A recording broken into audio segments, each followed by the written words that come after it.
गठबंधन के candidate Venkatesh gourd जी, गणेश्वर मुदिराज जी, दिलीप कुमार जी, अनिल यादव जी, सब पार्टियों के हमारे कार्यकर्ता, भाइयों और बहनों, प्रेस के हमारे मित्रों, आप सबका यहां दिल से बहुत बहुत स्वागत, नमस्कार। इसको थोड़ा घुमा देंगे। हाँ, बस। सबसे पहले मैं चंद्रबाबू नायडू जी का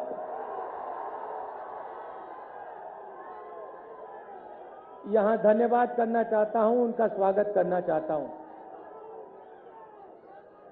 और जैसे उन्होंने कहा, हैदराबाद का नाम जो बना है, पूरी दुनिया में आपका शहर जाना जाता है। वो काम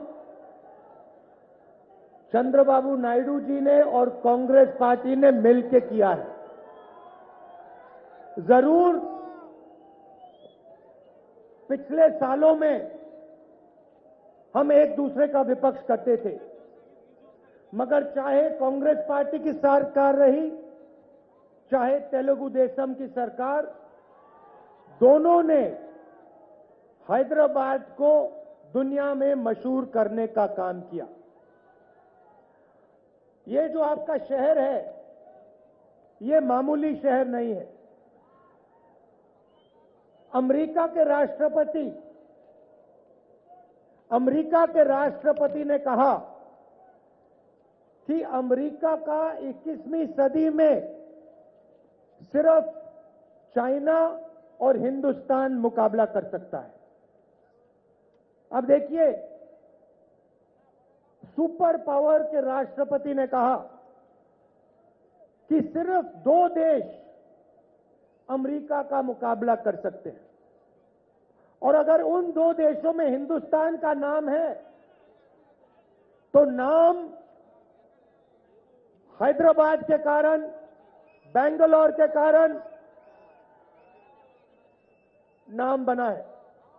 और ये जो आपका शहर है, ये किसी एक व्यक्ति का नहीं है, ये किसी एक जात का नहीं है, ये किसी एक धर्म का नहीं है, ये सबका शहर है।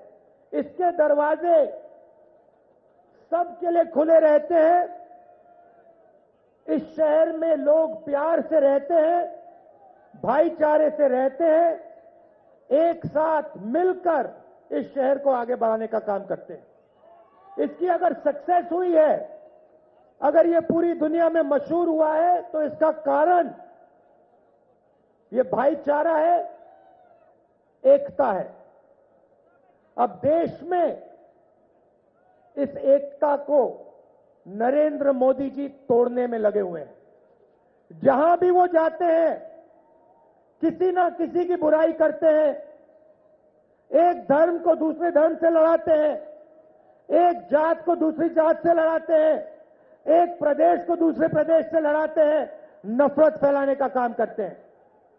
आप याद रखिए, और यहां जो तेलुगु देशम के कार्यकर्ता हैं, आप एक बात याद रखिए, जब नायडू जी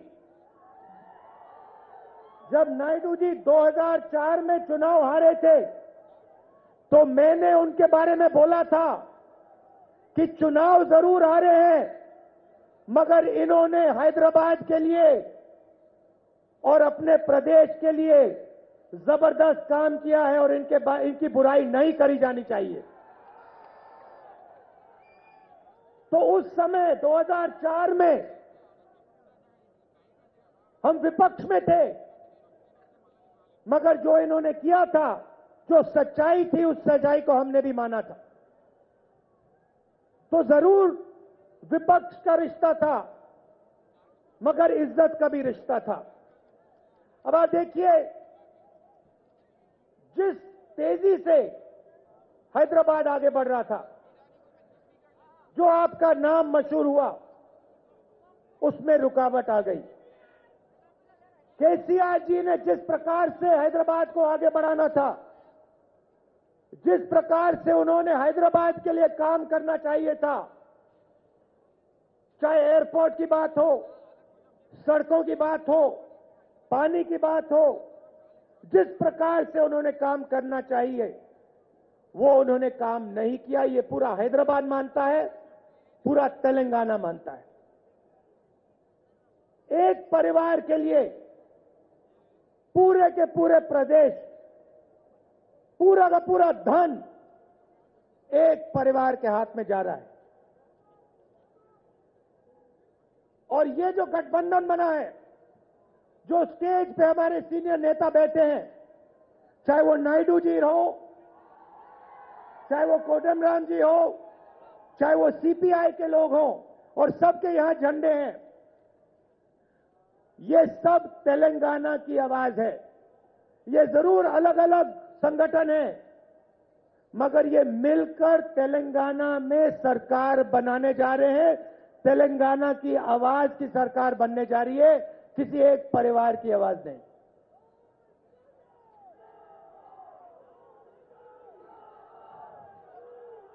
अब देखिए, दिल्ली में नरेंद्र मोदी जी हिंदुस्तान के सब इंस्टीट्यूशंस पर आक्रमण कर रहे हैं।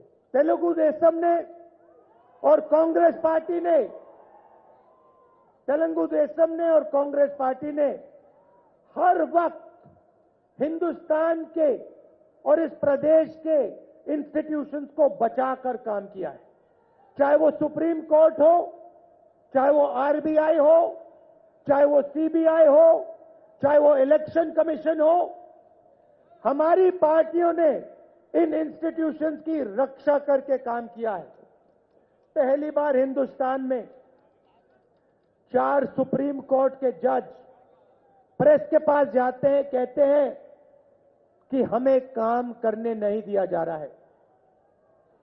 बीजेपी के प्रेसिडेंट का नाम जज लोहिया की हत्या में आया और उन 4 सुप्रीम कोर्ट जजेस ने जज लोहिया का नाम लिया, डायरेक्ट हिंट दिया कि हमें काम नहीं करने दिया जा रहा है।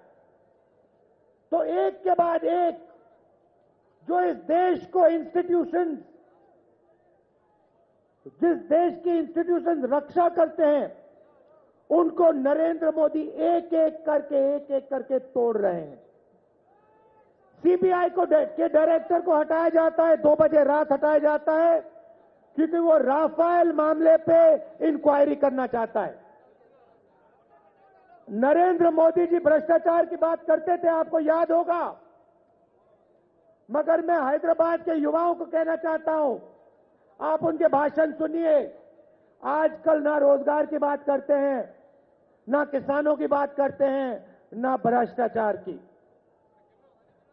सबसे बड़ा भ्रष्टाचार हिंदुस्तान के इतिहास में राफेल मामले में नरेंद्र मोदी ने स्वयं किया है। थोड़ा सा मैं आपको बताना चाहता हूं, यूपीए की सरकार थी, 126 हवाई जहाज खरीदने थे। एयरफोर्स के जनरल्स को कहा गया, यूपीए सरकार ने कहा जो भी हवाई जहाज आपको अच्छा लगता है उसको खरीदिए, कम से कम दाम पे खरीदिए। एक शर्त है, हवाई जहाज हिंदुस्तान में बनेगा, हवाई जहाज को हिंदुस्तान के इंजीनियर्स, साइबराबाद के इंजीनियर्स, बेंगलोर के इंजीनियर्स बनाएंगे। हिंदुस्तान में, बेंगलोर में, हैदराबाद में हवाई जहाज बनेगा। एयरफोर्स के लोगों ने सौदा किया, फ्रांस का हवाई जहाज चुना, 526 करोड़ रुपए एक हवाई जहाज के लिए। एचएएल को कॉन्ट्रैक्ट दिया जाना था। एचएएल 70 साल से हवाई जहाज बना रही है। नरेंद्र मोदी जी प्रधानमंत्री बने, उन्होंने पहला काम एचएएल से कॉन्ट्रैक्ट छीनने का किया। हिंदुस्तान के प्रधानमंत्री फ्रांस जाते हैं, उनके साथ डेलीगेशन में अनिल अंबानी जाता है। फ्रांस का राष्ट्रपति कहता है, भाई और बहनों, फ्रांस का राष्ट्रपति कहता है कि हमें हिंदुस्तान के प्रधानमंत्री ने साफ बता दिया था 526 करोड़ का हवाई जहाज नहीं खरीदा जाएगा, 1600 करोड़ रुपए हिंदुस्तान की सरकार देगी। एचएएल को कॉन्ट्रैक्ट नहीं दिया जाएगा, अनिल अंबानी को कॉन्ट्रैक्ट देना पड़ेगा। और बेंगलोर में, साइबराबाद में हवाई जहाज नहीं बनेगा, फ्रांस में हवाई जहाज बनेगा। भाइयों और बहनों, हैदराबाद और तेलंगाना के युवाओं, आपको रोजगार नहीं दिया जाता, आपसे रोजगार छीना जाता है। स्वयं नरेंद्र मोदी ने आपसे रोजगार छीना, अनिल अंबानी को कॉन्ट्रैक्ट दिया और भाइयों और बहनों 30,000 करोड़ रुपए का फायदा नरेंद्र मोदी ने अनिल अंबानी को दिया। आपका पैसा उसके जेब में 30,000 करोड़ रुपए डाला है। अब देखिए, पहले नारा चलता था अच्छे दिन आएंगे, मोदी जी कहते थे अच्छे दिन, जनता कहती थी आएंगे। अब नया नारा चला है, देखिए, चौकीदार चौकीदार चौकीदार। ये देखिए, 4 साल में अच्छे दिन आएंगे से चौकीदार चोर है नारा बन गया है। अब चौकीदार चोर के साथ कौन खड़ा है? तेलंगाना के चीफ मिनिस्टर खड़े हुए हैं। लोकसभा में उन्होंने आपको चोट मारी, डिमोनेटाइजेशन किया, आपका नुकसान हुआ नुकसान। आपके चीफ मिनिस्टर ने उनका समर्थन किया। गब्बर सिंह टैक्स से आपका नुकसान हुआ, तेलंगाना ने के चीफ मिनिस्टर ने उनका समर्थन किया। वाइस प्रेसिडेंट के चुनाव में, प्रेसिडेंट के चुनाव में आपके चीफ मिनिस्टर ने उनकी मदद की। मेरा आपके चीफ मिनिस्टर से सवाल है, आपने नरेंद्र मोदी जी को चैलेंज क्यों नहीं किया? आपने लोकसभा में, राज्यसभा में हर बिल में नरेंद्र मोदी का समर्थन क्यों किया? क्योंकि आप नरेंद्र मोदी जी की बी टीम हो। ये जो टीआरएस पार्टी है, इसका नाम तेलंगाना राष्ट्रीय समिति नहीं है, इसका नाम सुनिए, तेलंगाना राष्ट्रीय संघ परिवार है। ये तेलंगाना राष्ट्रीय समिति नहीं है, ये राष्ट्रीय आरएसएस और नरेंद्र मोदी की बी टीम है। जो नरेंद्र मोदी जी चाहते हैं, ये तेलंगाना के चीफ मिनिस्टर करते हैं। इसीलिए ये गठबंधन बना है। भ्रष्टाचार के खिलाफ, टीआरएस के खिलाफ हम सब खड़े हैं। और इस चुनाव में कांग्रेस पार्टी, तेलुगु देशम, कोटम राम जी, सीपीआई मिलकर चीफ मिनिस्टर को और नरेंद्र मोदी जी को हराने जा रहे हैं। कोई शक्ति इस बात को नहीं रोक सकती है। यहां पे गठबंधन की सरकार बनने जा रही है और आप सब लोग गठबंधन की सरकार बनाने जा रहे हो।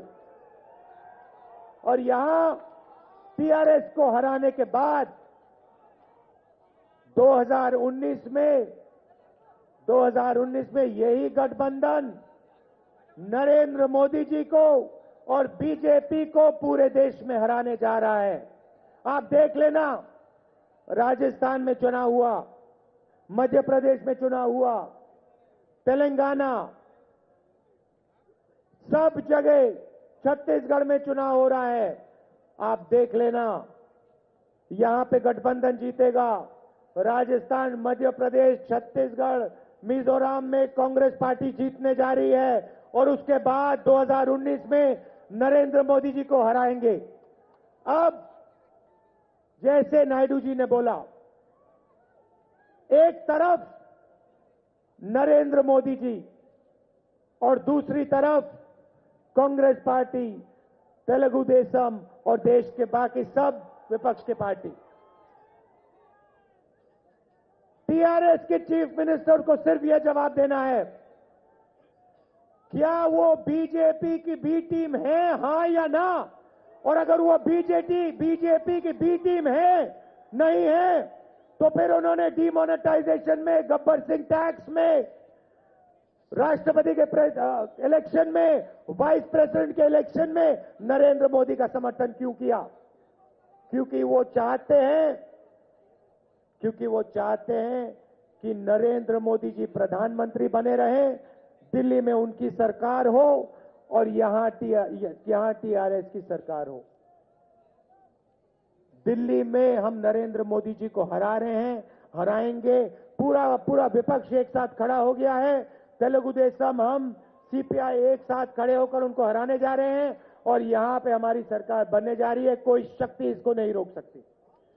यहां पे जो हमारे कार्यकर्ता हैं, कांग्रेस पार्टी के कार्यकर्ता, टीडीपी के कार्यकर्ता, सीपीआई के कार्यकर्ता, कोदंडराम जी की पार्टी के कार्यकर्ता, मिलकर लड़ना है, एक साथ खड़े होके। यहां पे अलग अलग पार्टी के कैंडिडेट्स हैं, मगर ये सब हमारे कैंडिडेट्स हैं। कांग्रेस के कार्यकर्ताओं से कहना चाहता हूं, चाहे वो टीडीपी के कैंडिडेट हो, चाहे वो टीजेएस के कैंडिडेट हो, चाहे वो कांग्रेस पार्टी के कैंडिडेट हो, सब हमारे कैंडिडेट्स हैं। मिलकर सबको जिताना है, एक साथ लड़ना है और यहां पे गठबंधन की सरकार बनानी है। आप सबका दिल से बहुत बहुत धन्यवाद। तेलंगाना के युवाओं, आपसे मैं कहना चाहता हूं, तेलंगाना के किसानों से मैं कहना चाहता हूं, जो वायदा रोजगार का इन्होंने आपसे किया था, उस वायदे को इन्होंने तोड़ा। जो कर्जा माफी की बात इन्होंने तेलंगाना के किसानों से की, वो वायदा तोड़ा था। कांग्रेस पार्टी की गठबंधन की सरकार आएगी, यहां पे हम किसानों का कर्जा माफ करेंगे और युवाओं को रोजगार देने का काम करेंगे। और जो वायदा आपका पूरा नहीं हुआ, तेलंगाना का नया सपने का वायदा, वो हम पूरा करके आपको दिखाएंगे। आप सबको दिल से बहुत बहुत धन्यवाद। नमस्कार, जय हिंद, जय Telangana. Vote of thanks, MN Sinvas, City Television President.